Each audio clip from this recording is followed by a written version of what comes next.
Wabi Sabi by Mark Reibstein and art by Ed Young.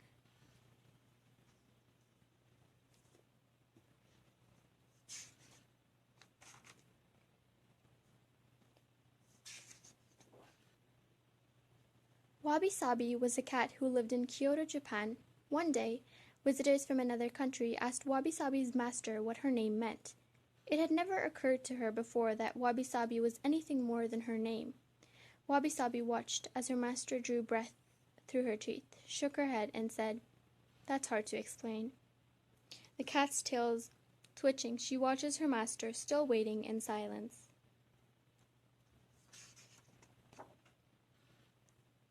Curious now, Wabi Sabi wondered if her friend Snowball could explain the meaning of her name to her. Snowball, who had been napping, stretched, yawned, and sighed. "That's hard to explain," she blinked.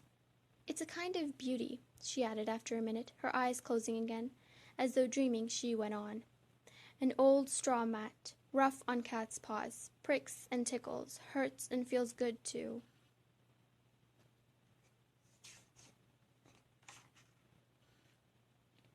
Then Snowball went back to sleep.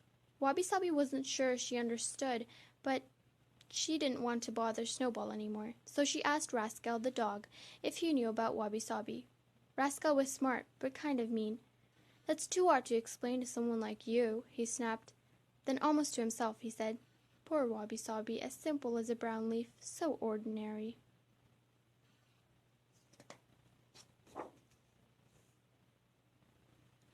"Now I'm even more confused," sighed Wabi Sabi. "Am I beautiful or ordinary? Can anyone explain Wabi Sabi to me?" she cried. A bird flying by thought the question was for her. "That's hard to explain," she said to Wabi Sabi. "But there is someone who can help you. His name is Kosho, and he lives on Mount He to the east." A wise old monkey living among the pine trees knows Wabi Sabi.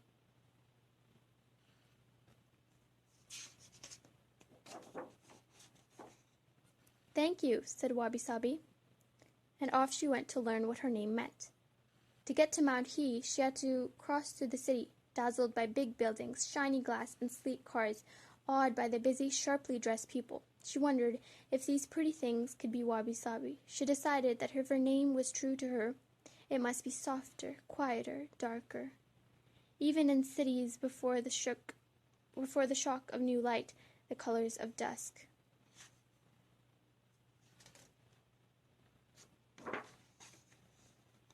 A short time after, Wabi Sabi entered the woods. She arrived at the foot of Mount He. The woods were dark now, so, hoping to find Kosho in the morning, she curled up beneath an old pine tree and went to sleep. She awoke to the sounds of a stick stirring and tapping, a warm bowl of tea offered by a monkey. "Please," steam rising gently.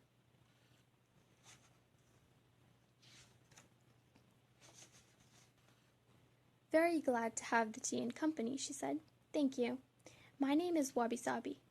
"That's wonderful," the monkey replied. Encouraged, she asked, "Do you know what that means?"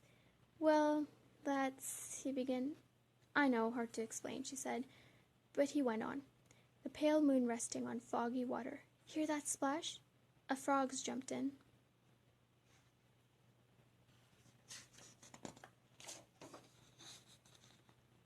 "That's Wabi Sabi," she asked. "Is that all? I don't know if I can—" "It's more," said the monkey. "Listen. Watch. Feel."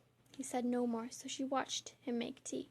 He moved slowly but gracefully as if he was dancing, and he handled his things as if they were gold, although they were wooden or clay. Wabi Sabi felt what was in her paws. A warm, heavy bowl, comfortable as an old friend, not fine, smooth china.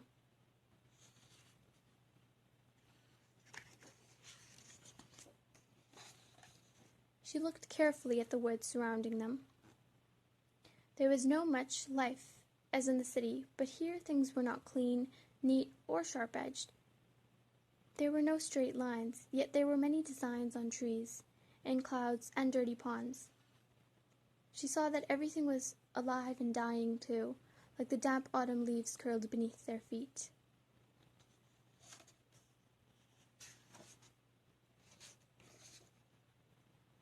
"Simple things are beautiful," she heard the monkey say as he poured some more tea for her.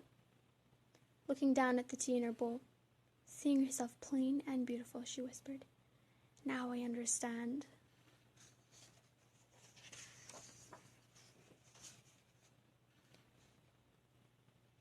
After some time, Wabi Sabi thanked her new friend and started back for home. Because she did not hurry, she found a place called Gingakuji, the Silver Temple. There was nothing silver there, but she found the place to be very beautiful, in a Wabi Sabi kind of way.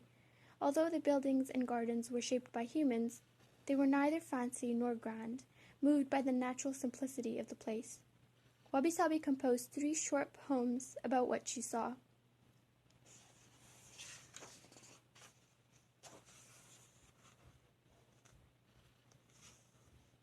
Yellow bamboo stalks bow by tea house doors so low, emperors must kneel. Dark buildings floating, sit on white sand seas. A stream sweeps small stones, chanting. The monk returns leaves in just raked sand. This humble cat might understand.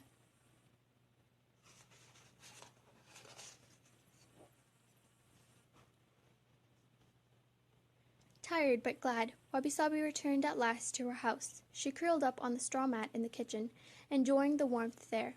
She could smell the wind in her fur and feel her long journey's steps deep in her bones. The sun's last rays stretched. A silver brushstroke shivers on warm clouded glass. Now I think I know what to call this feeling, she said. It's...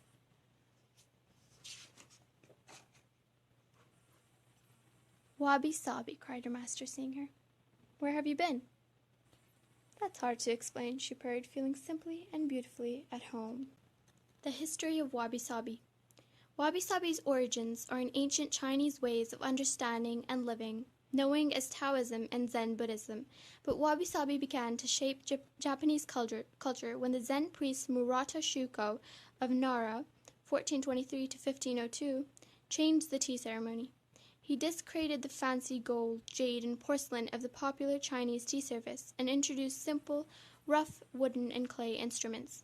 About 100 years later, the famous tea master Sen no Rikyu of Kyoto, 1522 to 1591, brought Wabi Sabi into the homes of the powerful. He constructed a tea house with a door so low that even the emperor would have to bow in order to enter, reminding everyone of the importance of humanity before tradition, mystery, and spirit.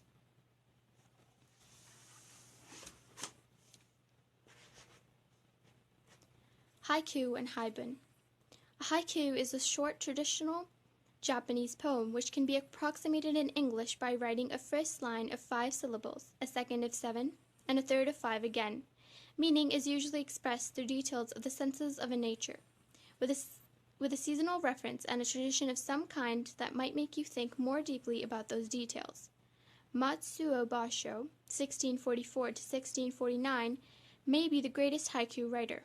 Many of his haiku were written in the haibun form, where short prose passages set up each haiku.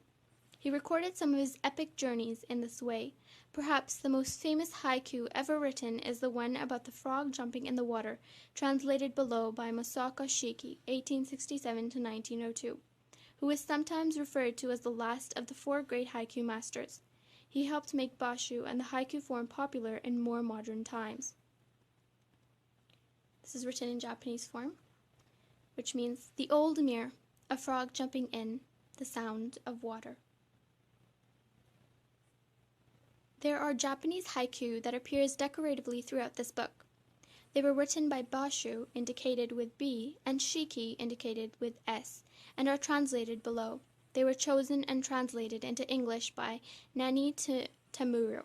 Miss Tamuro, a haiku scholar, translated it and author judges a national haiku competition in Japan, and is an international exchange associate at the International Center, Ehime University. The end. Please don't forget to like and subscribe.